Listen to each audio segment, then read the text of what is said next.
여러분들, 우리가 사람이라는 것이요, 이 말이요, 복을 불러일으키기도 하고 화를 불러일으키기도 해요.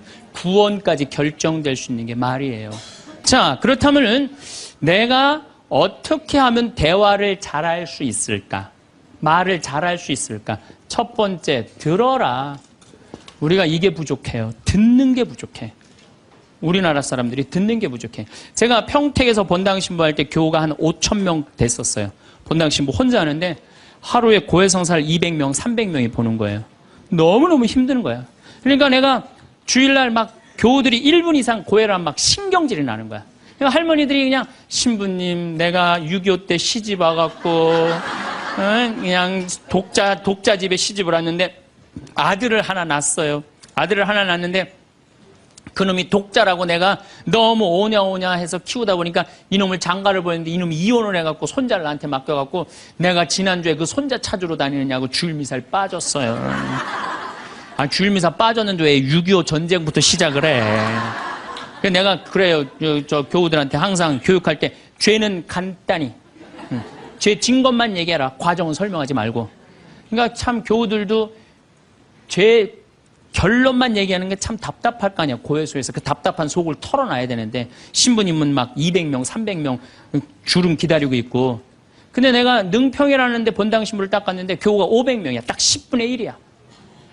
고해소에 들어가고 성물돌 끝났는데도 들어오는 사람이 아무도 없는 거야. 너무 심심한 거예요. 그래갖고 이제 고해소에 딱 들어오면 너무 반가운 거예요. 그래갖고 신부님 저 시어머니를 미워했어요. 그럼 평택에서는 4계명 부모에게 효도하라고 그랬는데 미워하면 안 된다. 예수님이 십자가 생각하고 시어머니한테 잘해라. 딱 간단해. 그렇게 했는데 능평에서는 이 자매 나가면 이제 아무도 안 들어오니까 이 자매 나가면 아무도 안 들어오니까 내가 뭐라고 그러냐면 왜 시어머니를 미워하는데요? 뭐 내가 시집을 왔더니 그냥 손자하고 그냥 고모하고 그냥 남편만 하고 나는 그냥 완전 식모 취급하고 친정에도 못 가게 하고 그러면 안 되지. 그 시어머니 며느리한테 밥 얻어먹으면서 정신 나간 시어머니네. 그러면은 그 자매가 신이 나는 거지. 신이 그것뿐만 아니라 내가 혼수 살림 얼마나 구박을 많이 받았는지 몰라요. 그러면은 내가 이제 정말 늙으면 그거 정말 다 그래. 하여튼 자매님 참 그런 집에서 힘들게 산다 그러면 막 눈물 콧물 흘려가면서 시어머니 욕을 바가지로 해요. 그러면서 자매가 신부님 이렇게 시어머니 욕해도 되느냐고 걱정하지 말라고. 여긴 비밀이 지켜지는 데니까 걱정하지 말라고.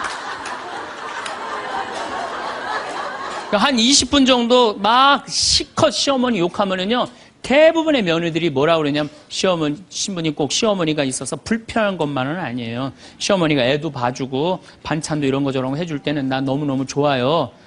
그런 것도 있어요. 예. 신부님 이번 사순절을 맞이해서 내가 우리 성가정 만들려니까 내가 시어머니한테 내가 잘할게요. 뭐 잘하면 좋죠. 반찬도 맛있게 하고 한 번 더 웃으면서 얘기할게. 훌륭하십니다. 나는 한 게 아무것도 없어. 그러느냐고. 그러면 자기가 고해하고, 자기가 훈화하고, 자기가 보속하고, 자기 결심까지 다 하기가 나가. 말은요, 들어주기만 하면 돼요. 여러분들 친구들하고 뭐 좀 상담할 때 지적질 할 필요 하나 없어요. 나이 50, 60 넘어갖고, 너 그러니까 네가 그 꼴로 사는 거야. 그러면 자기 속 얘기하는 사람이 너 그러니까 그 꼴로 사는 거야. 그럴 때 맞아. 내가 그래서 내가 이 꼴로 사나 보다. 그럴 것 같아. 기분 나빠할 것 같아요. 당연히 기분 나빠하죠. 당연히. 우리 집에 많은 그 중고등학교 학교 다니기 싫어하는 애들을 데리고 와요. 요즘 내가 바빠서 거의 상담을 못 하는데 데리고 오면은 얘가 학교를 안 간다는 거예요. 중학교 2학년, 3학년 애가 학교를 관두겠다는 거예요. 그러면 내가 많은 경우 상담을 하면은 거의 90%는 그랬던 것 같아요. 너 학교 많이 다니기 싫으니? 네, 다니기 싫어. 그럼 관둬. 뭐 다니기 싫은데. 신부님한테 다니라고 설득하러 데리고 왔는데 신부님이 뭐라 그래? 나는 이제 그렇게 마음 먹고 애가 오는 거예요. 저 엄마가 날 저기까지 데려간 거는 나를 학교를 다시 다니게 설득을 시키려고 저 신부를 만나게 해주는구나. 근데 내가 관둬. 뭐하러 다녀? 내가 엄마한테 자세히 얘기해 줄 테니까 너 관둬. 근데 왜 다니기 싫은데 이유가 뭐야? 그럼 공부도 따라가기 힘들어. 그래, 맞아. 한번 따라지면 그거 못 따라가. 너 있잖아. 너는 머리로 살 놈이 아니라 내가 보기엔 몸으로 살 놈이다, 너. 너 우리 생태마을에 와갖고 농사나 져라. 그러면 이제 자기 친구 얘기, 부모한테 섭섭한 얘기 다 해요. 그럼 얼마나 힘들었겠니? 그거 다니기, 너 수업 시간에 조는 이유가 있지. 이해를 해야지 알아서 볼 거 아니야. 이해도 안 되는데 눈 뜨고 쳐다보고 있는 거 쉽지 않지. 신부님 그거 어떻게 알았냐. 다 내가 옛날에 해봐서 알아. 한 1시간 동안 얘 공감, 동감 해주고 고개만 끄덕여주면요. 얘네들이 거의 끝날 때 뭐라 그러는지 알아요? 신부님 막 그래도 아무리 생각해봐도 중학교는 졸업해야 될 것 같아요. 아니야. 중학교 졸업할 필요 없어. 나중에 네가 철 들으면 졸업해도 돼. 자퇴 그냥 하는 걸로 하자. 아니에요, 신부님. 중학교 졸업하는 게 나을 것 같아. 그래? 그러면 가서 한번 다녀봐. 다니다 힘들면은 꼭 나한테 얘기하면 내가 꼭 엄마한테 얘기해 줄게. 그래서 중학교, 고등학교, 대학 졸업한 애들 많아요. 아직도 연락하는 애들이 많아요. 신부님 감사하다고. 그러면 내가 아이하고 면담할 때 엄마들이 나한테 이렇게 신부님 무슨 얘기 했느냐는 거예요. 무슨 얘기? 난 한 얘기 아무것도 없어요. 그냥 고개만 끄덕여 준 거예요. 그런데 여러분들은 자녀들한테 대화할 때 뭐를 얘기해요? 조금만 고생하면 너 괜찮을 텐데 왜 그 고생을 안 하느냐? 너 저 2년, 3년만 지나면 대학 들어가면 너 마음대로 할 텐데 너 공부해. 걔는 지금 지옥 같은데. 그러니까 강요하는 거야. 대화가 아니야. 대화가. 그러니까 안 되는 거예요. 인도에는요. 대화를 하면은요. 이호덕 선생님이라고 글 우리말 쓰기 아주 돌아가셨는데 책 잘 쓰는 분 계셔요. 그분 책에 그런 내용이 나와요. 인도에 여행을 하는데 사람들이 대화를 하면서 그러더래. 아차 그러더래. 아차. 얘네들이 우리나라처럼 뭐 물건 까먹어 아차 그러나 그랬대요. 근데 학교 수업에 갔는데 애들이 선생님을 보고 아차 그러더래요. 그래서 그게 무슨 뜻이냐 그러니까 내가 지금 네 이야기를 들어주고 있으니까 네 말이 맞다라는 뜻으로 내가 아차 해주는 거. 네 말이 사람이 지금도 고개를 끄덕이는 분들 그게 참 중요해요. 고개를 끄덕이는 게 중요한 거예요. 그래서 나는 이렇게 교우들이 상담 오거나 우리 신부들이 가끔 상담 올 때도 있어요. 특히 신부들이 상담 올 때는 내가 거의 말 안 해요. 자기네들 다 하니까 고개만 끄덕여 주는 거예요. 고개만. 그럼 뭐 관두겠다 뭐 이런 신부들도 그냥 계속 고개만 끄덕여 주는 거예요. 한 3시간, 4시간 계속. 그러면 3시간, 4시간 정도 이제 가겠다고 일어나잖아요? 그럼 내가 못 일어나요. 너무 흔들어갖고 어지러워서. 그런데 놀랍게도 답을 찾아가는 신부들이 많아요. 답을 찾아가서 사지로 잘 살아요. 내가 여러분들 나이 30, 40 넘어서 답 모르는 사람이 있어요. 인생에 답 모르는 사람이 있어요. 근데 내가 지금 저 사람한테 내 얘기를 하는 건 이 답답한 속을 좀 알아달라는 얘기예요. 그러니까 대화의 기본은 판단하지 않고 들어주는 거예요. 판단하지 않고 그냥 그 사람 마음에 공감해 주는 거예요. 두 번째, 내가 대화 다 잘하고 싶다. 이기려 하지 마라. 우리가 이 대화에 이게 뭐예요? 이 쥐래. 이기려고. 말하면 내가 꼭 저 사람을 설득해서 이기려고 그래. 근데 여러분들 설득이 돼요? 안 돼요. 내 남편도 설득이 안 되는데. 그렇죠? 내 자식도 설득이 안 되는데 남이 설득이 되겠어요? 그러니까 종교 얘기, 정치 얘기, 이데올로기 얘기 이런 얘기는 하는 게 아니에요. 근데 그냥 꼭 내가 어디 강의 가면 제일 당황스러운 게 그거야. 신부님 이번에 저기 막 대통령 어떻게 될까? 이거 미치는 거예요. 이 사람이 전라도 사람인지 경상도 사람인지 아니면 이 사람이 페미니스트인지 아니면 남성 우월주의인지 모르잖아요. 그러니까 그런 정치 얘기를 끊을 때 싸움이 일어나게 돼 있는 거예요. 그리고 그건 설득이 안 돼요. 사람은요, 안 변합니다. 웬만하면 안 변해요. 변하기가 쉽지가 않아요. 여기 계시면 여러분들 변할 것 같아요? 변하기 쉽지 않아요. 이스라엘 백성이 400년 동안 이집트에서 종살이 했어요. 그리고 이제 이스라엘에 딱 들어가려고 그러는데 딱 걸렸어요. 왜? 하느님이 가만히 보니까 종살이 하던 습관을 못 버리는 거야. 계속 불평하고 자기 스스로 뭘 해나가야 되는데 하느님이 고민을 하다가 얘네들은 안 바뀌겠다. 400년 동안 이 몸에 배갖고 그래서 이제 이집트는 떠나왔으니까 어떻게 40년 동안 보름이면 가요. 그 이집트에서부터 이스라엘까지 보름이면 가는 거리인데 40년을 떠돌아다니면서 그 노예살이에 몸에 뱉던 사람을 다 죽여요. 그리고 완전히 새로운 사람만 다 들어가요. 다시 태어난 사람만. 그렇게 안 변하는 게 그러니까 40년 동안 단련 기간을 주는 거예요. 또 예수님도 부활해 갖고 왔는데 사람들 변했어요? 안 변했어요. 변한 사람 없어요. 12제자만 변하고 그런 거지. 사람은 안 변해. 근데 여러분들이 너 이렇게 살아 그런다고 살아요 그 사람이? 그러니까 대화할 때 싸워서 이길 수가 없어요. 싸워서 이기려 하지도 말고. 제가 이렇게 평화방송에 이제 요즘 방송이 계속 나가잖아요. 한 번만 내보냈으면 좋았을 걸. 뭘 그렇게 계속 내보내. 아주 괴로워 죽겠어요, 저는. 방송에 똑같은 강의 내용 계속 그래서 이거 녹화하는 거예요. 똑같은 거 너무 내보내지 말고 새 거 내보내라고 내가 지금 녹화하는 거예요.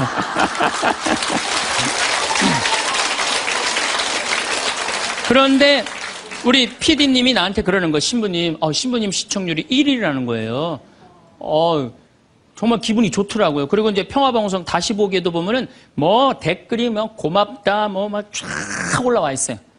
자긴 종교가 다른데도 내 걸 본대요. 그런 분들도 많아. 그런데 딱 한 사람이 천주교 성직자 맞음 이렇게 썼어요. 성직자 맞음 이렇게 썼어. 기분 굉장히 나쁘게. 왜? 내가 행복농 강의하면서 평화방송 다시 보기를 하면 1,000원을 내야 돼요.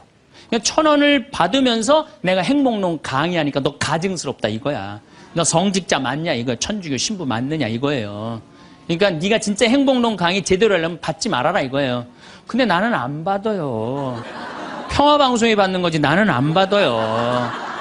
나 거기서 받아갖고 평화방송에 나 돈 한 푼도 안 줘요. 그리고 300K로 보면 무료로 볼 수 있어요 또. 그 사람은 내가 싫은 거야. 내가 그냥 본질적으로 싫은 거야 내가. 그러니까 성직자 맞음하고 쓴 거야. 근데 그 밑에 댓글을 써서 내 팬들이 막 신부님 돈 안 받는다. 평화방송도 해명을 했어요. 신부님 한 푼도 돈 안 간다. 그래도 아무 소리도 없는 거야. 그러니까 그 사람 내가 싫은 거예요. 그 싫으니까 성직자 맞느냐고 한 거야. 자, 내가 그걸 읽어보고 막 화가 나서 100명이 다 칭찬하는데 한 명이 나 욕하면 신경질 나잖아요. 그래갖고 내가 밑에 댓글에다가 너 나하고 한 번 만나서 싸우자. 나 돈 안 받는다. 나한테 사과해라. 그래야 될 것 같아요? 무시해야 될 것 같아요? 그걸 잘 아는 사람들이. 아니 무시해야 되는 걸 그렇게 잘 아는 사람들이 주위 사람들한테 그렇게 싸워서 이기려고 그래요. 우린요 인생을 살아가다가 무시해야 되는 사람들이 참 많아요. 여러분들 야구 아시죠? 야구. 투수가 있고 포수가 있어요. 그렇죠? 타자가 있어요. 타자가 이제 좋은 타자는 어떤 타자냐면은 하늘로 올라가는 볼을 치는 타자가 훌륭한 타자입니까? 땅으로 떨어지는 볼을 치는 타자가 훌륭한 타자입니까? 와일드 피치라고 아주 뒤로 빠지는 볼을 치는 타자가 훌륭한 타자입니까? 아니면 스트라이크를 제대로 골라서 이 스트라이크를 치는 타자가 훌륭한 타자입니까? 그렇죠. 스트라이크 들어오는 걸 쳐도 3할 10번 중에 3번을 못 쳐요. 하늘로 솟는 거, 땅으로 떨어지는 거, 뒤로 빠지는 거 이런 거는 골라내야 돼요. 근데 우리 인생도 마찬가지예요. 만나는 사람이 다 스트라이크예요? 만나는 사람, 어떤 사람은 하늘로 솟는 볼이 있어요? 없어요? 땅으로 떨어지는 볼이 있어요? 없어요? 뒤로 빠지는 볼이 있어요? 없어요? 볼들이 많아요. 그 볼마다 쫓아다니면서 다 치면요 이 사람 타자 자격 없어요. 여러분들 인생 살아가면서요 스트라이크만 골라 쳐도 3할을 못 쳐요. 그러니까 10명 중에 만나는 사람 3명 마음 맞는 사람 만나기 쉽지 않아요. 그 3명만 아멘 다시 한번 해보세요 그럼.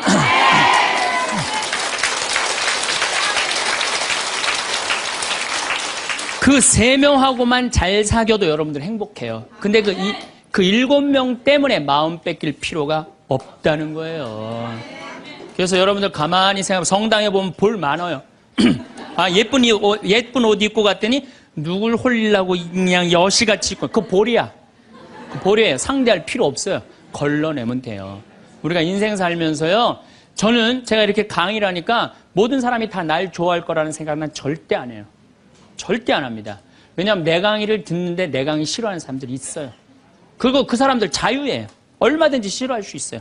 내가 그 사람들 무시하는 것도 내 자유예요. 근데 그 사람들은 머리 드밀고 싸우고 이렇게 사느니 죽는 게 낫다. 뭐하러 그래? 나 사랑하는 사람이 훨씬 많은데. 그럼 내가 사랑하는 사람한테 마음을 뺏겨야 될 것 같아요? 염장 지르는 사람한테 마음 뺏겨야 될 것 같아요? 어느 누구한테 마음 뺏겨야 돼? 사랑하는 사람한테. 여러분들도 마찬가지라는 거예요. 그러니까 오늘 이렇게 생각해서 내 볼이 누군가 그 사람한테 내가 마음을 빼앗기고 시간을 빼앗고 열정을 빼앗긴다면 여러분들은 타자 자격 없고 인생 살 자격 없는 거예요. 그건 걸러내야 돼요. 이기려 하지 마세요. 골라내시면 돼요. 예수님 그렇게 우리 구세주인데 예수님 다 좋아했어요? 멱살 잡고 돌 던지고 막 이랬어요. 예수님도 마지막 침 뱉고. 그러니까 우리들이 모든 사람한테 사랑받으려고 그럴 때 그때 미치는 거예요. 예. 날 사랑하는 사람도 있고 사랑하지 않는 사람도 있고. 반대로 뒤집어서 얘기해 봅시다. 여러분들 다 사랑해요? 아니요. 여러분들 마음에 안 드는 사람 있어요, 없어요? 있어요. 남들도 똑같은 거예요. 그렇게 생각하면 스트레스 받을 일이 하나도 없죠. 예. 그냥 내 맛있는 거 집 잡혀서 사 먹으러 다니면 돼. 자, 세 번째, 대화를 잘하려면 지는 법을 배워야 돼요. 이기려 하지도 말지만 지는 법을 배워야 돼요. 여러분들, 우리가 살아가면서 이걸 대한민국이 못해요. 아니, 내가 맨날 이겨야만 돼? 1등만 해야 돼? 2등 할 수도 있고, 꼴등 할 수도 있고, 내가 달리기 하면 달리기 잘하고, 노래하면 노래 잘하고, 그림은 그림 잘해야 다 잘해야 돼요? 그렇지 않아요. 애들한테 지는 법을 알려주면요, 애들이 잘 살아요. 근데 너 꼭 1등 해야 돼. 너 남들하고 해서 해야 돼. 얘네들 나중에 부러지게 돼 있어요. 지는 법을 가르쳐. 제가 이제 호주에 이제 강의 갔다가 우리 생태마을에 여름에 환경 교육을 해요. 아이들이 한 300명 정도 왔어요. 주일미사 이제 딱 토요일 날 들어와서 주일미사를 딱 하는데 300명이 앉아서 미사를 하더라고요. 근데 미사를 하는데 우리 생태마을은 여름에 더우니까 우리가 아이스크림을 직접 만들어서 판매를 해요. 애들. 그러니까 애들이 이제 뭐 아이스크림 사 먹는 재미로 그냥 왔다 갔다 하잖아요. 근데 이제 이 300명이 주일날인데도 불구하고 아이스크림 사 먹느냐고 돈을 다 써버린 거야. 주일날 미사를 하는데 헌금을 하는데 헌금을 안 하는 거예요. 300명이 전부 다 헌금 봉투를 다 패스를 하는 거예요. 그런데 원주교구 구곡성당 아이들이랑 대구교구 무슨 산지성당, 성지성당인가 두 성당 50명만 헌금을 다 하는 거예요. 얘네들은 헌금을 남겨둔 거죠. 남겨두고 헌금을 계속 하더라고요. 나는 이렇게 앉아서 보는데 걔네들이 너무 예쁜 거예요. 그 먹고 싶은 아이스크림을 안 먹고 헌금을 하니 얼마나 예뻐요. 하느님 생각을 가만히 해봐서 하느님이 쟤네들이 얼마나 예쁠까 감사하다고 헌금을 바치니. 그래서 내가 이제 공지사항 때 너희들은 아이스크림도 안 사 먹고 이렇게 헌금을 하니 너무 기특하다. 너희들 신부님이 아이스크림 교환권 2,000원이거든요. 이거 하나씩 다 선물로 줄게. 다 선물로 줬어요. 선물로 줬는데 250명이 뭐라 그러냐면 이러는 거예요. 자기네들은 못 받는다 이거야.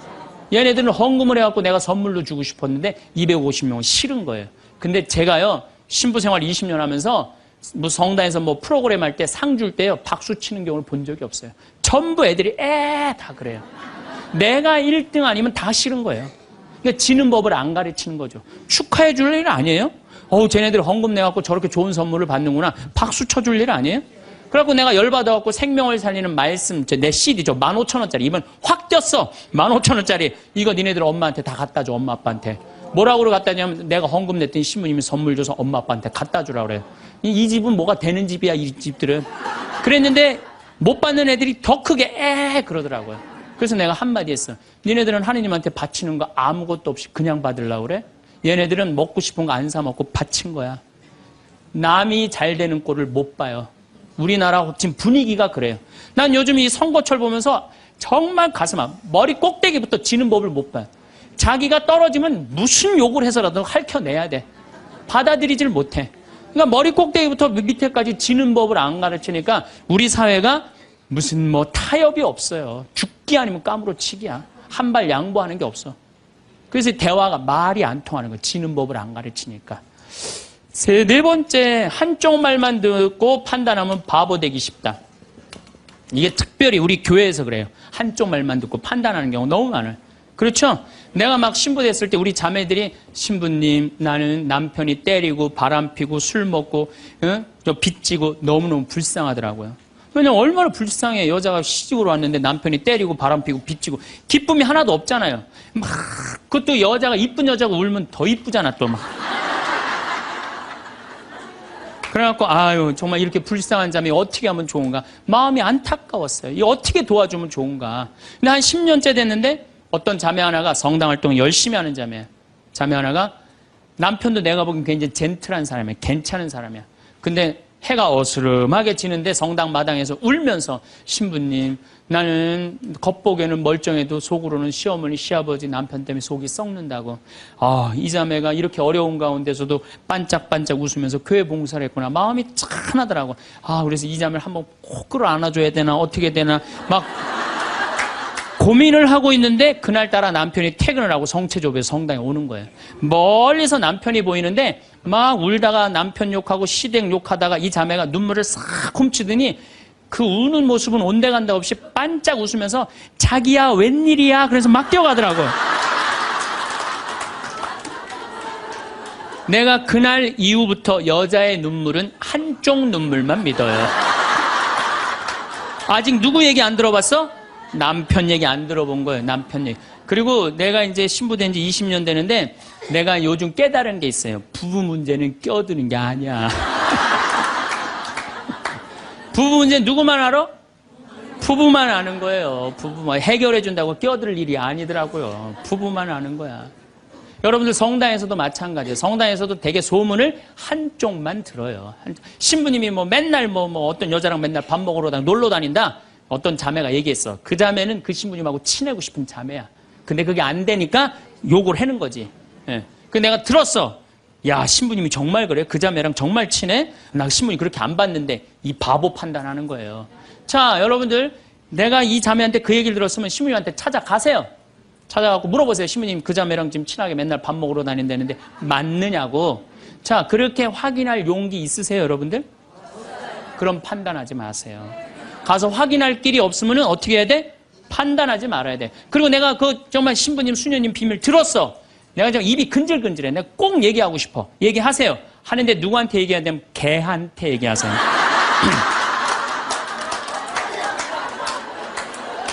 걔한테 얘기하세요. 걔는 말을 옮깁니까? 안 옮깁니까? 안 옮겨요. 사람은 옮겨요. 그래갖고 그 공동체를 깨트리는 경우도 많아요. 그 공동체를 깨트리는. 우리가 신앙생활하면서 얼마나 잘못하는 것 중에 하나가 한쪽 말만 듣고 판단하는가. 그래서 신앙생활하는 사람 머리가 더 복잡해. 너무나 이상한 소리를 많이 들어갖고. 제가 미국에 강의를 갔는데 자매들이 그러는 거야. 어떤 유명한 신부님이 은퇴하고 장가를 갔다는 거예요. 그래서 아니, 그분이 장가 갈 분이 아닌데 내가 그래. 근데 또 갔는데 또 이번엔 또 다른 대학 유명한 교수 신부님이 은퇴해갖고 장가를 갔다는 거예요. 둘 다 장가를 갔다는 거예요. 여자를 알기를 돌같이 보던 분들인데.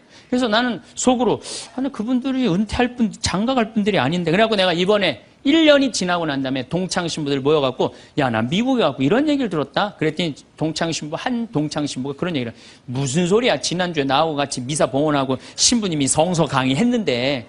그러니까 멀쩡하게 성서 강의하는 신부님이 미국에서는 지금 관도하고 장가가 있어 지금. 우리가 얼마나 신앙생활하면서 이 잘못된 소문에 우리 영혼이 망가지는지 몰라요. 그러니까 한쪽 말만 듣고 판단하면 뭐가 되기 쉽다? 바보 되기 쉽다. 5번째, 끝을 좋게 맺어라. 이 무슨 얘기냐 하면은 끝을 좋게 맺어라. 이 무슨 얘기냐면 여러분들 사람이 살아가다 보면요 사이 나쁠 때가 있어요. 친한 친구인데 결국은 재산 문제 때문에 법원까지 가갖고 법원에서 재산 주고받고 이게 끝났어. 헤어질 때 뭐라고 헤어져요? 야, 우리가 그래도 30년 동안 친구인데 이렇게 좋지 않은 일로 법원까지 왔는데 이렇게 결정이 났으니 너 다음에 어딜 가도 행복하게 살았으면 좋겠다. 다음에 볼 때 우리 웃으면서 만나자. 이렇게 헤어져야 돼요. 아무리 속이 뒤집어져도. 근데 우리는 뭐라고 헤어져요? 너 밤길 조심해. 내가 언젠가 너 가만히 안 놔둘 거야.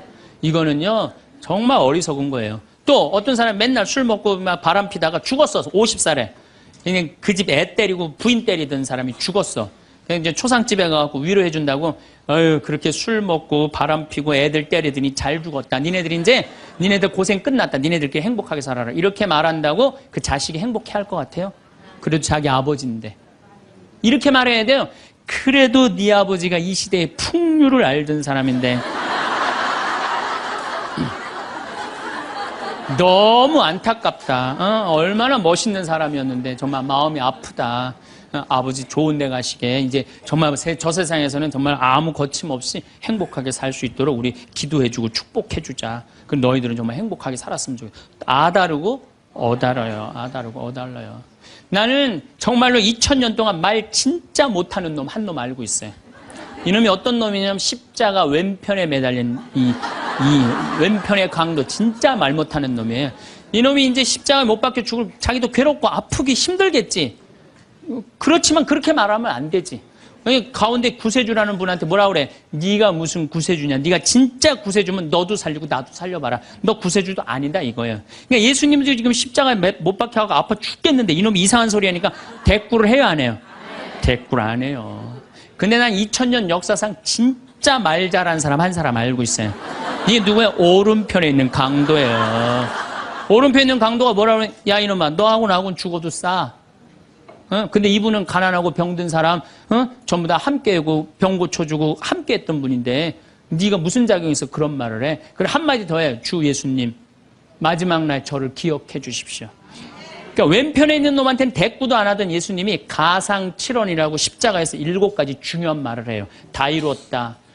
엘리엘리 네마 사박타니 이 몸이 보십시오. 당신의 아들입니다. 뭐 목마르다 이런 얘기 하잖아요. 그런데 이 오른편의 강도한테 너야말로 오늘 나와 함께 진정으로 낙원에 들 것이다. 막판에 말 한 번 잘한 바람에 천당 입장 1호 고객.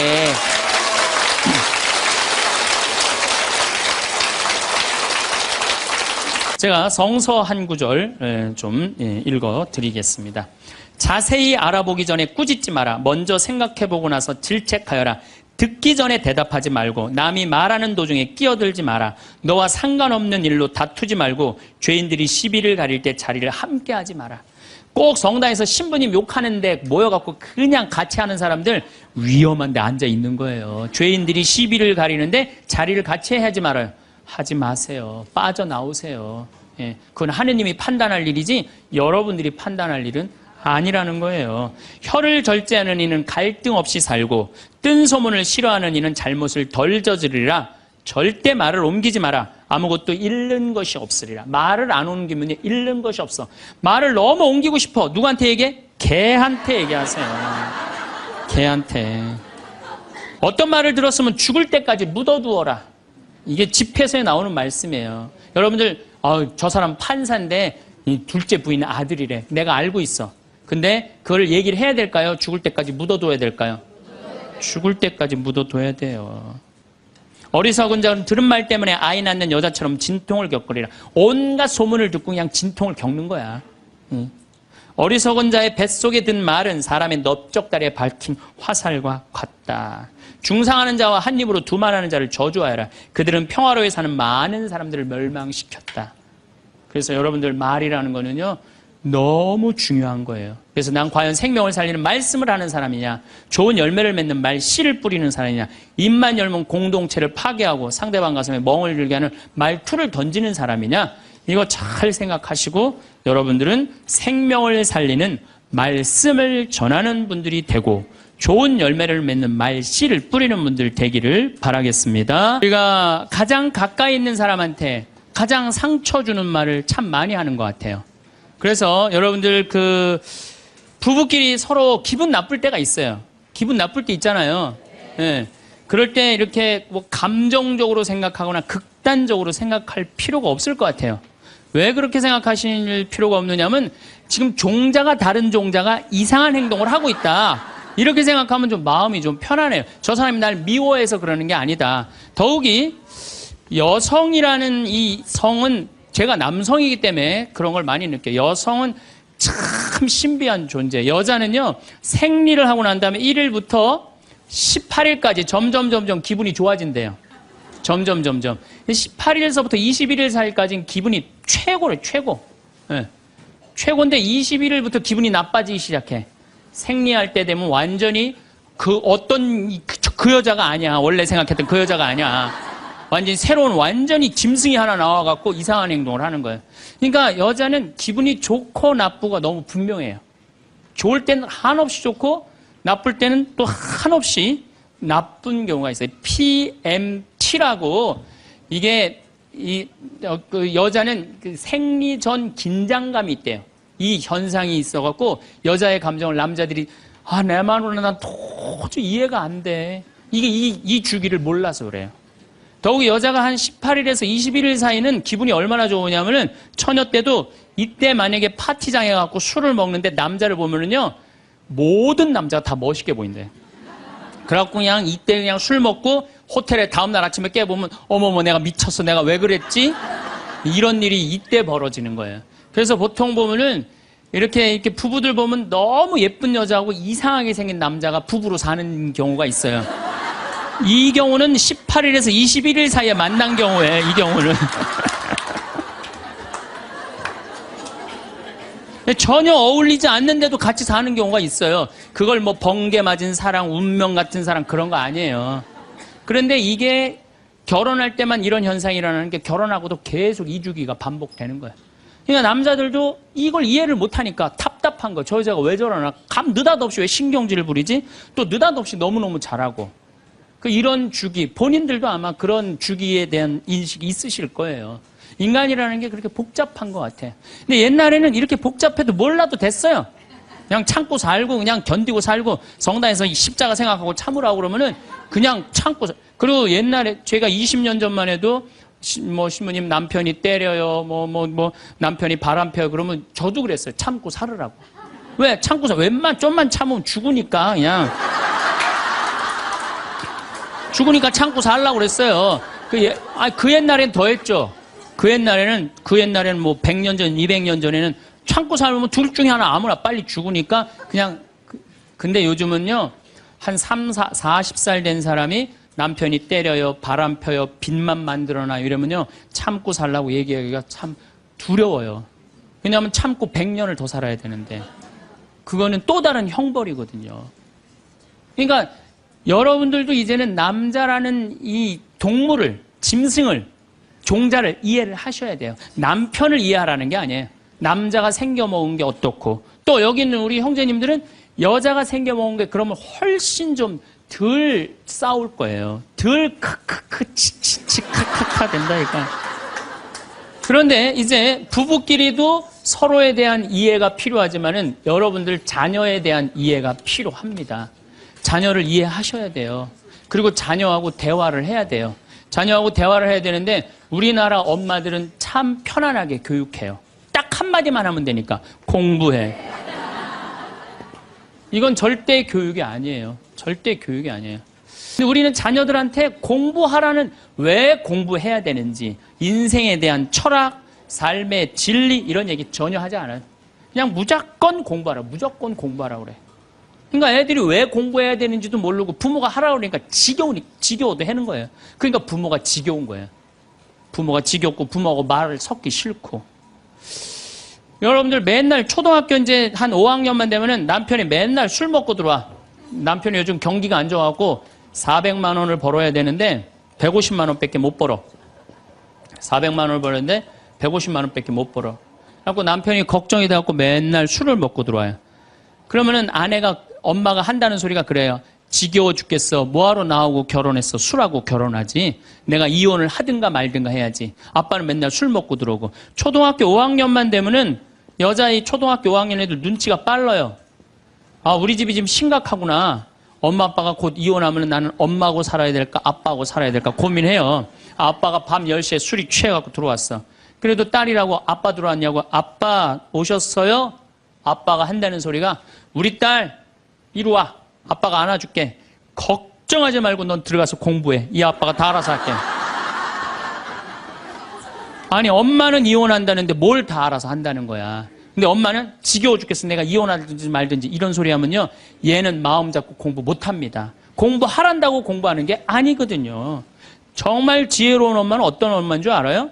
남편 술 취해갖고 들어오면은 방에다 뉘어놓고 근심 어린 얼굴로 쳐다보는 초등학교 5학년 딸아 아빠가 맨날 술 먹고 들어오니까 걱정되지? 엄마 나 걱정돼. 아빠가 왜 저래 조금? 사실은 아빠가 요즘 경제가 좀 어렵잖니. 너도 알다시피 지금 유럽에 그리스 사태 터졌잖아. 그리고 이란 핵무기 때문에 지금 석유값이 자꾸 올라가고 있어. 그리고 미국은 리먼 브라더스 경제 위기가 왔잖아. 이렇게 어려운 경제 위기가 와서 아빠가 한 달에 400을 벌어야 되는데 150밖에 못 벌어. 근데 너도 알다시피 우리 핸드폰 네 식구 쓰면은 20만 원이야. 그 다음 전기세 10만 원이야. 그 다음에 아빠 차 운행하고 우리 버스 타고 전철 타고 다니는 거 30만 원이야. 우리가 라면만 먹고 살아도 60만 원이야. 네 학원비, 동생 학원비 50만 원 들어가. 그러고 난 다음에 우리 아파트 부금 100만 원 들어가. 한 달에 최소한 250은 있어야 되는데 150밖에 6개월 동안 아빠가 지금 이렇게 우리 집이 마이너스야. 그래서 아빠가 저렇게 근심 걱정이 돼서 저렇게 술을 먹고 들어오니 네가 좀 이해를 해줬으면 좋겠다. 이렇게 말하면요, 얘는 방에 들어가서 고민해요. 우리 집을 위해서 내가 도대체 뭘 해야 될까 고민해요. 그런데 우리는 자녀들한테 이런 얘기 일체하지 않아요. 일체하지 않고 너는 들어가서 뭐 하라고 그래? 공부하라고 그래. 그러니까 애들이 공부를 왜 해야 되는지 모르잖아요. 유대인들은요, 초등학교 1학년만 되면은 왜 우리가 이 초막절을 지내야 되는지, 왜 우리가 과월절을 지내야 되는지, 할머니, 할아버지는 어떻게 살았고, 엄마, 아빠는 어떻게 살았고, 다 얘기해줘요. 그러니까 우리나라 애들은, 이스라엘 애들은 초등학교 1학년 때부터 철드는 거예요. 우리 역사, 이런 역사 안에서 내가 살아가야 되는구나. 제가 지난 3월 달에 내가 이제 다음 겨울에 저기 12월 달에 그 강의를 이제 말씀을 드릴 거예요. 3월 달에 이스라엘에 초청을 받아서 갔다 왔어요. 근데 마침 내가 그 사막 체험을 했는데 그때 이스라엘의 영재 아이들이 거기 왔었어요. 천재 아이들이죠. 근데 이스라엘은 고등학교 3학년 18살만 되면요, 무조건 군대 가야 돼요. 3년. 남자고 여자고 다 3년. 근데 걔네들이 전부 다 의대 합격한 애, 공군사관학교 합격한 애, 다 그런 애들이야. 그래서 내가 물어봤어요. 니네들은 18살만 되면은 군대를 간다는데 너희들 정말 군대 가고 싶느냐? 내가 물어봤는데 걔네 눈빛이 반짝반짝 거리면서 나는 이 나라를 위해서 가겠다는 거예요. 그리고 그냥 가는 것도 아니고 반드시 가고 난 기쁘게 가겠다는 거예요. 얘네들은 역사, 의식, 가정의식 다 있는 거야. 그러니까 우리나라 애들은 20년 동안 역사 얘기도 안 듣고 사람 살아가는 도리 얘기도 안 듣고 무조건 뭐만 하라고 그래? 공부만 하라고 그래. 제가 얼마 전에 내 친구의 친구가 세상을 떠났어요. 근데 그 세상 떠난 사람 여자야. 근데 고등학교 2학년 딸이 있고 대학교 1학년 아들이 하나 있는 거야. 그런데 이 엄마가 딸을 깨워야지 딸은 일어나서 학교를 가는 거예요. 근데 10시가 됐는데 엄마가 안 깨운 거야. 엄마가 왜 나를 안 깨웠지? 10시가 됐는데 부엌에 가보니까 심장마비로 죽은 거예요.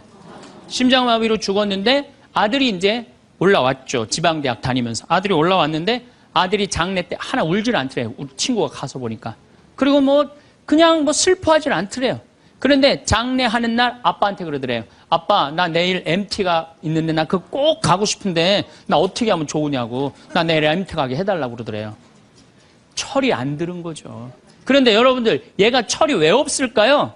누가 이렇게 철없이 키웠을까요? 부모가 철없이 키운 거예요. 뭐 하라고 그런 거야? 공부하라고 그러는 말 외에는 한 얘기가 없는 거예요. 공부하라는 얘기. 우리 집에 이 형제가 4형제. 근데 우리 둘째 형이 머리가 나빠요. IQ가 99에. 난 126인데. 근데 우리 둘째 형이 중학교 1학년 때 어느 날 갑자기 공부를 잘하는 거예요. 반에서 1, 2등을 하는 거예요.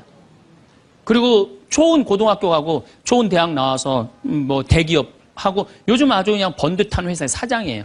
그래서 내가 3년 전에 형한테 물어봤어요. 형은 IQ가 자기 항상 그러니까 난 99밖에 안 된다고. 형은 IQ가 99밖에 안 되는데 왜 이렇게 공부를 잘하고 사회에서 이렇게 정말로 남들 부러워하는 자리까지 올라갔느냐고. 왜 IQ가 99밖에 안 되는데 왜 갑자기 공부를 잘하느냐고 내가 물어봤어요. 근데 형이 이런 말씀을 저한테 하더라고. 형이 신부님, 내가 중학교 1학년 때 아버지가 간 수술했어요. 큰 간 수술을 했어요. 난 초등학교 4학년 때 기억나요. 아버지 병원에 가면 천도복숭아 따먹었던 거 기억나요. 그리고 아버지가 퇴원을 하고 다음날 허리를 구부리고 출근을 하시더래요. 근데 우리 형이 보니까 어머니가 그랬대. 여보, 며칠 쉬었다가 나가라고. 그렇게 허리를 구부리고 어떻게 출근을 하느냐고. 근데 아버지가 그러더래요. 나는 내 자식 먹여 살리고 공부시키려면 오늘부터 나가야 된다고. 그 일주일 동안 이 99짜리 IQ가 지켜본 거예요. 일주일 동안 지켜보면서 자기가 그런 생각을 했대요.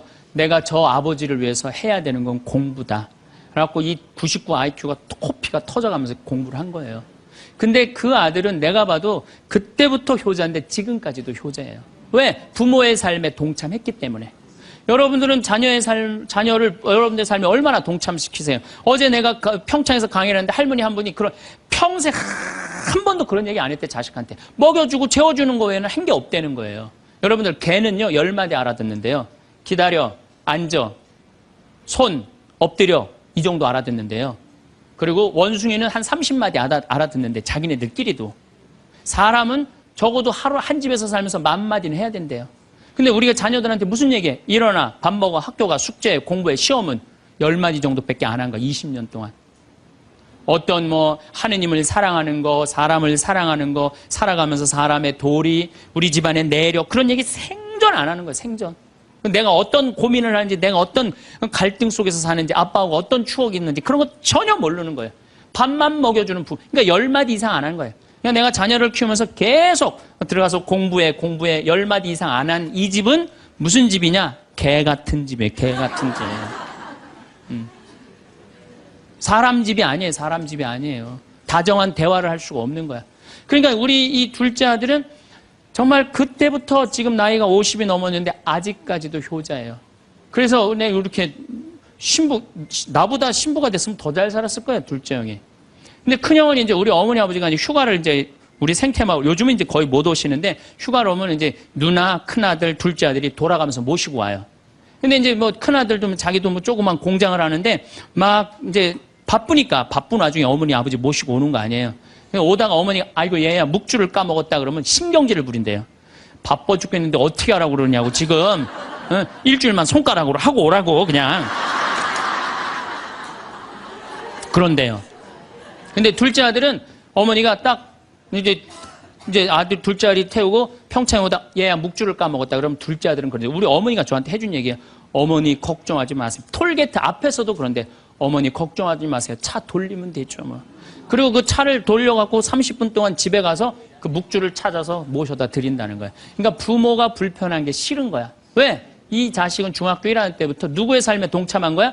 부모의 삶에 동참한 거야. 여러분들은 자녀들을 언제부터 삶에 동참시켰어요? 부모가 속이 썩는지 아빠가 힘든지 고통스러운지 그런 건 하나도 얘기 안 하잖아요.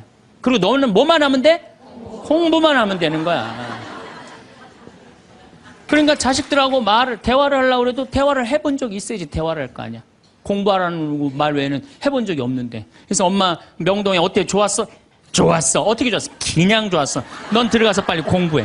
저는 요즘 우리 사회가 지금 굉장히 거칠다 그래요. 왕따, 그 다음에 학원 폭력, 굉장히 뭐 아주 충격적인 사건들이 많이 벌어지잖아요. 내가 보기에는 이거는 다 집안에서 교육이 말이 안 통해서 그래. 부모가 진리를 애들한테 알려줘야 될 거 아니야. 진리를. 그리고 하느님의 사랑도 알려줘야 되고. 근데 그런 얘기 생전 안 하는 거예요. 저는 요즘 무슨 대책 막 낼 때 정말로 한심해요. 그런 대책으로는 해결이 안 돼요. 저는 중학교 때 성당을 이틀 갔어요. 토요일 날, 일요일 날. 뭐 이틀 간 게 아니라 6일이면 6일 다 갔죠. 7일이면 7일 다 갔어요, 성당. 매일 가서 성당 살았어요. 그 성당 가면은 매일 교리 배우고, 거룩한 거 배우고, 진리 배우고, 사람 사랑하는 거 배우고, 사람 배려하는 거 배우고. 그랬잖아요. 학원이 무슨 학원이야. 토요일 날이는 맨날 친구들하고, 이 순교자 성월에는 유대철, 내가 그때 주인공 됐었어. 유대철. 연극하고, 성탄 때는 또, 성가 연습하고, 문학적으로, 심성적으로 신앙생활을 했을 때는 아이들이 거룩하고, 그 중에 또 뭐, 신학교 간 뭐 학사님 있으면 그 학생님 너무너무 부러우면 나도 한번 신부로 살아볼까? 또 수녀원 간 사람 있으면 또 이 여자아이들도 나도 저렇게 아름다운 수도자로 살아볼까? 그런 문화가 있었다고요. 근데 우리 천주교만 그런 게 아니라 자라보면 교회 다니는 애들, 절에 다니는 애들 다 그렇게 자랐어요. 그러니까 심성이 예쁘게 자라는 거죠. 근데 요즘 애들은 뭐만 해요? 공부만 해요. 그러니까 심성이 예쁘게 자랄 수가 없는 거예요. 아무리 대책을 발표해봐요. 소용이 없는 거예요. 그래서 나는 진짜 똑똑한 정치인이라면은 토요일 날, 일요일 날 신앙생활 하게 해야 돼요. 똑똑한 정치인들이라면. 그 문화생활 하게 해야 돼, 애들이. 절대 공부를 하면 안 돼요. 토요일 날, 일요일 날은. 그렇게 자라면은 우리 사회가 굉장히 건강해지고 거룩해지고 진리가 충만한 나라가 될 거예요. 우리가 가장 소중히 여기게 되는 것은 결국 사람과의 관계입니다. 그리고 그 관계의 질을 좌우하는 것이 바로 대화입니다. 단순히 말을 주고받는 것이 아니라 마음과 마음이 통하는 진정한 소통 말입니다. 이러한 소통은 하루아침에 이루어지는 것이 아닙니다. 오랜 경험과 깊은 성찰을 통해 서서히 체득되는 지혜로운 기술입니다.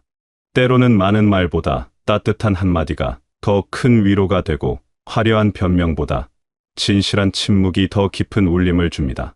이런 깨달음은 책에서 배울 수 있는 것이 아닙니다. 삶을 통해 직접 체험하고 마음으로 느껴야만 알 수 있는 것들입니다. 그렇기에 지혜로운 대화를 위한 원칙들을 살펴보는 것은 단순한 기술 습득이 아니라 삶의 깊이를 더하는 일이기도 합니다. 사람은 누구나 자신의 이야기를 들어주는 사람을 간절히 원합니다. 그런데 이상하게도 우리는 다른 사람의 말을 들어주기보다는 자신의 말을 하려고만 합니다. 상대방이 아직 말을 끝내지도 않았는데 벌써 내가 할 말을 준비하고 있고 상대방의 고민을 다 듣기도 전에 성급하게 해답을 제시하려고 합니다. 하지만 진정한 경청은 그런 것이 아닙니다. 경청은 상대방의 말을 온 마음으로 받아들이는 것입니다. 그 사람의 말 속에 숨어있는 감정까지도 함께 읽어내는 것입니다. 때로는 말하지 않은 것까지도 느껴주는 것입니다. 이런 경청을 받은 사람은 마치 마른 땅에 단비를 받은 것처럼 마음이 촉촉해집니다. 경청에는 특별한 기술이 필요한 것이 아닙니다. 다만 진심으로 상대방에게 관심을 갖고 그 사람의 마음을 이해하려는 의지만 있으면 됩니다. 상대방이 말할 때 다른 생각을 하지 않고 오직 그 사람의 말에만 집중하는 것입니다. 휴대폰을 보거나 다른 일을 하면서 듣는 것이 아니라 온 마음과 정신을 그 사람에게 향하는 것입니다. 놀라운 것은 이렇게 들어주기만 해도 많은 문제들이 저절로 해결된다는 사실입니다. 사람들은 대부분 해답을 원하는 것이 아니라 공감을 원합니다. 누군가가 내 마음을 알아주고 내 처지를 이해해 주기를 바랍니다. 그래서 진심으로 들어주는 것만으로도 상대방은 위로를 받고 스스로 답을 찾아가게 됩니다. 경청은 또한 듣는 사람에게도 큰 유익을 줍니다. 다른 사람의 이야기를 깊이 들으면서 우리는 삶에 대한 새로운 관점을 얻게 됩니다. 내가 경험하지 못한 삶의 모습들을 간접적으로나마 체험할 수 있게 됩니다. 그리고 무엇보다도 진정한 경청을 통해 우리는 더 깊이 있는 인간이 되어갑니다. 젊을 때는 모든 대화가 마치 전쟁 같았습니다. 내가 옳다는 것을 증명해야 했고 상대방이 틀렸다는 것을 보여주어야 했습니다. 하지만 세월이 흘러 깨닫게 되는 것이 있습니다. 대화에서 이기는 것과 관계에서 이기는 것은 전혀 다르다는 사실입니다. 논리적으로는 내가 옳을지 몰라도 그 과정에서 상대방의 마음에 상처를 남긴다면 그것은 진정한 승리가 아닙니다. 오히려 관계라는 더 큰 것을 잃어버리는 어리석은 선택일 수 있습니다. 이기려 하지 않는다는 것은 소신을 버리라는 뜻이 아닙니다. 자신의 생각과 신념을 포기하라는 말도 아닙니다. 다만 그것을 표현하는 방식에 있어서 상대방을 배려하고 존중하라는 의미입니다. 내 생각이 옳다고 해서 상대방의 생각이 반드시 틀린 것은 아닙니다. 다를 수 있고 또 그 다름이 자연스러운 것입니다. 대화에서 승부욕을 내려놓으면 놀라운 일들이 일어납니다. 상대방도 방어적인 자세를 풀고 마음을 열게 됩니다. 서로 공격하고 방어하는 대신 함께 진리를 찾아가는 동반자가 될 수 있습니다. 때로는 내가 틀렸다는 것을 인정하게 되기도 하고 때로는 둘 다 부분적으로 옳다는 것을 발견하게 되기도 합니다.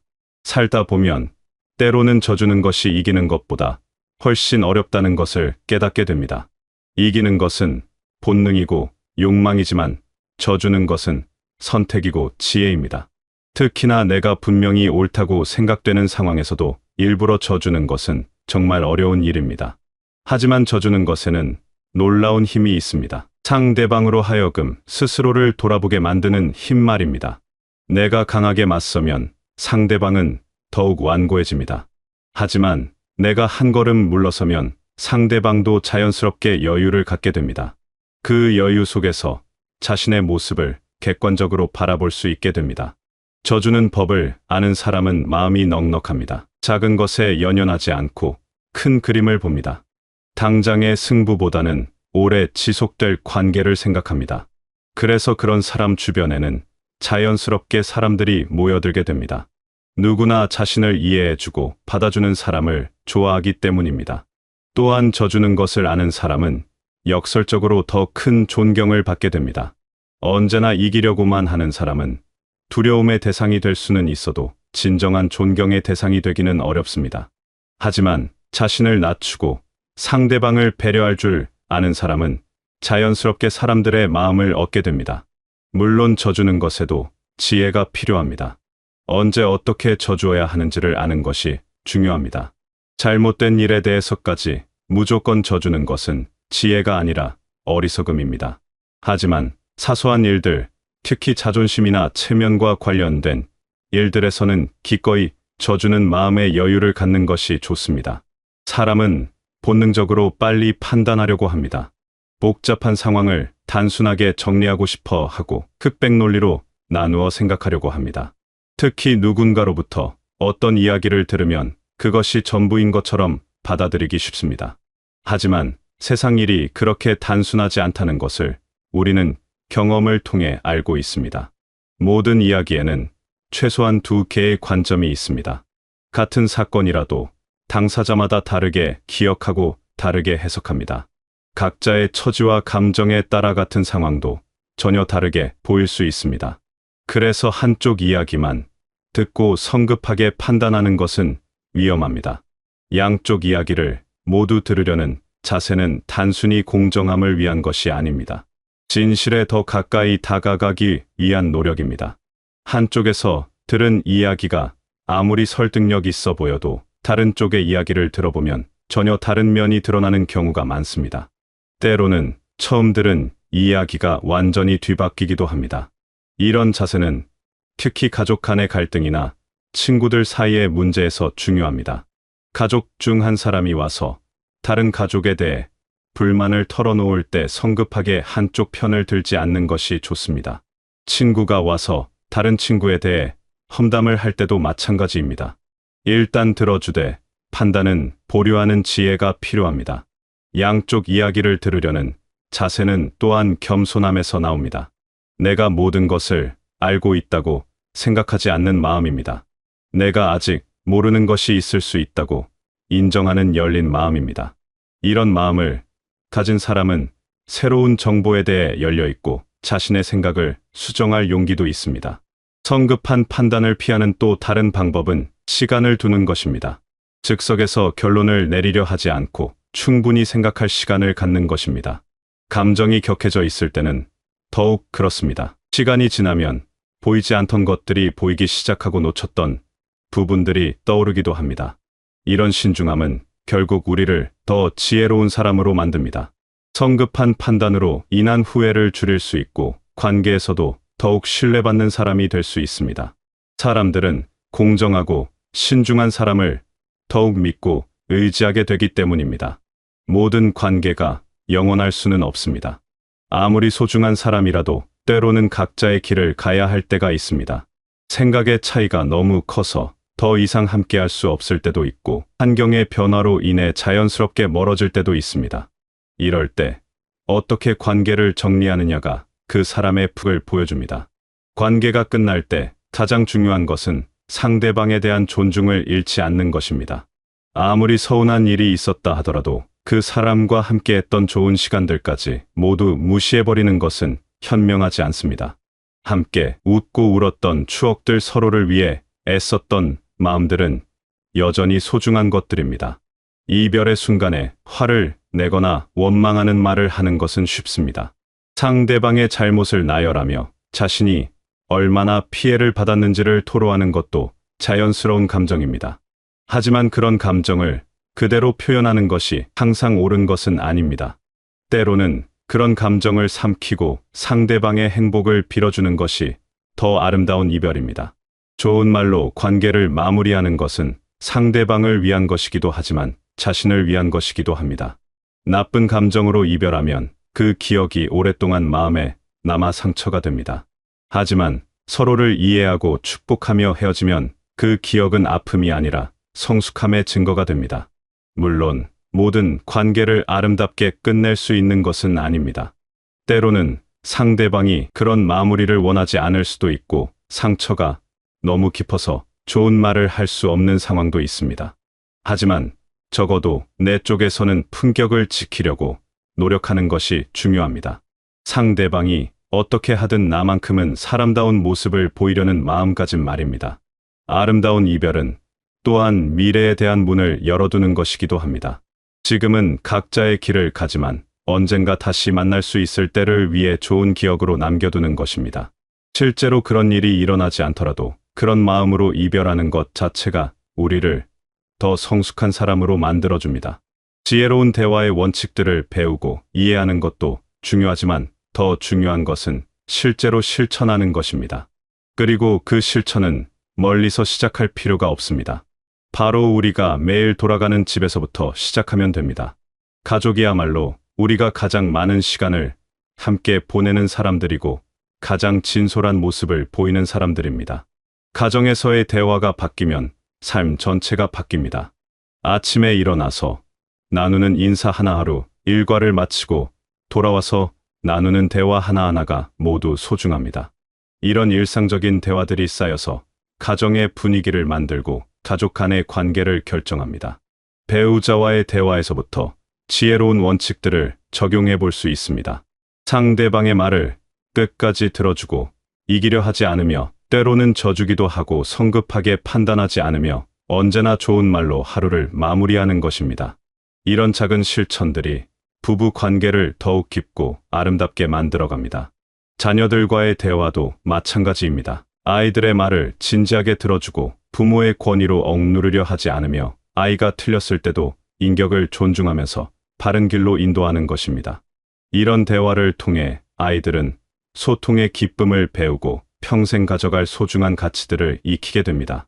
가정에서 지혜로운 대화가 자리 잡으면 그 영향은 자연스럽게 밖으로 퍼져나갑니다. 직장에서의 관계, 친구들과의 만남, 이웃과의 교류에서도 같은 원칙들을 적용하게 됩니다.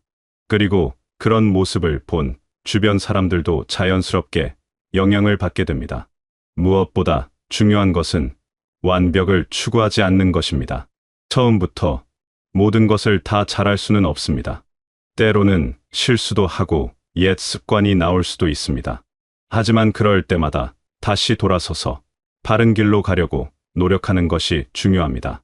그런 노력 자체가 이미 변화의 시작입니다. 이런 작은 실천들이 쌓이고 쌓여서 우리의 삶을 더욱 풍요롭게 만들어갑니다. 대화가 바뀌면 관계가 바뀌고 관계가 바뀌면 삶이 바뀝니다. 그리고 그런 변화는 우리 자신뿐만 아니라 우리 주변의 모든 사람들에게도 따뜻한 영향을 미치게 됩니다. 이 인생을 살다 보면 결국 남는 것은 사람입니다. 재물도 명예도 시간이 지나면 모두 사라지지만 진정한 관계는 영원히 마음속에 남습니다. 그리고 그 관계를 만들어가는 것이 바로 대화입니다. 지혜로운 대화는 단순히 말을 주고받는 기술이 아닙니다. 마음과 마음을 이어주는 다리이고 서로를 이해하고 사랑할 수 있게 해주는 통로입니다. 경청하고 이기려 하지 않으며 때로는 져주고 성급하게 판단하지 않으며 아름답게 마무리하는 것. 이 5가지 원칙은 말로는 간단해 보이지만 실천하기는 쉽지 않습니다. 하지만 이런 원칙들을 하나하나 익혀가면서 우리는 더욱 성숙한 사람으로 자라갑니다. 그리고 그런 성숙함이 우리 주변의 모든 관계를 더욱 아름답게 만들어갑니다. 오늘 하루도 소중한 사람들과 함께 보내는 시간입니다. 그 시간 속에서 나누는 모든 대화가 서로에게 위로와 힘이 되기를 바랍니다. 때로는 말보다 침묵이 더 큰 위로가 될 수도 있고 때로는 한마디 따뜻한 말이 긴 설명보다 더 깊은 감동을 줄 수도 있습니다. 그런 지혜로운 소통을 통해 여러분의 삶이 더욱 풍요롭고 행복해지시길 바라겠습니다.